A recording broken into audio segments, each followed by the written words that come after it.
अस्सलाम वालेकुम दोस्तों। इन वक्त जो आचर जो ॾींहुं आहे ऐं मौसम भी ॾाढी ज़बरदस्त आहे। जीअं त सियारो आहे ऐं कराची में मां निकितो आहियां।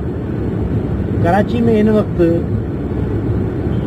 ज़ाहिद निहारी अॼु असां जेको आचर जो ॾींहुं ग़रीब माण्हू जे लाइ माना निहारी जो खाधो जेको आहे उहो कमाल जो आहे।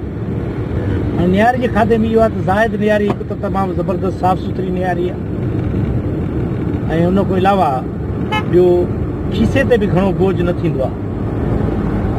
तक़रीबन तव्हां पूरी फैमिली जेकी आहे उहा 800 ताईं 900 ताईं 5 खां 6 जेको फ़र्द आहिनि फैमिली जा उहे जड़ो ते निहारी खाई सघनि था। ज़ाहिद निहारी जेको आहे हिकु तारिक रोड में आहे। तारिक रोड ते ज़बरदस्त हुनजी हिकु शाख आहे। ॿियो असली जेको ज़ाहिद निहारी आहे उहो सदर में आहे। जीअं त असांखे तारिक रोड वारो वेझो पवंदो ऐं असां तारिक रोड वञूं था। अॼु असां फैमिली सां गॾु सोचियोसीं ॿाहिरि जी वञी अयाशी कयूं, माना ज़ाहिद निहारी खाऊं। छो जो जेको दो दरिया वग़ैरह या अहिड़े वॾा जेके 5 स्टार होटल आहिनि उहे असां जहिड़ा माण्हू अफोर्ड न करे सघंदा आहिनि।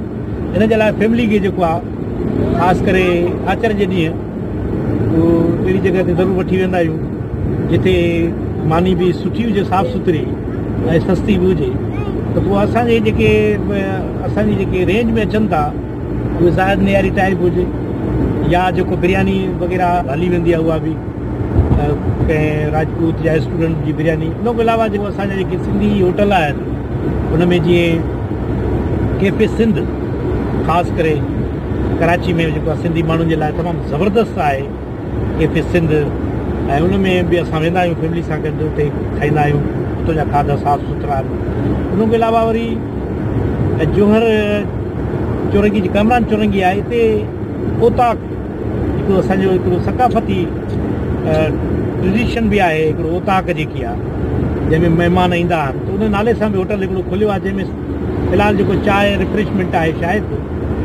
ऐं मां वियो न आहियां। इनशाला शाम उते बि मां ऐं सौराब वेंदासीं, उते चांहि पीअंदासीं।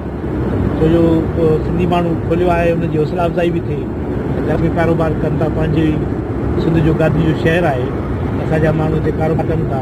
असां चाहींदासीं त ॿाहिरि बि कारोबार कनि दुनिया जे मुख़्तलिफ़ मुल्कनि में।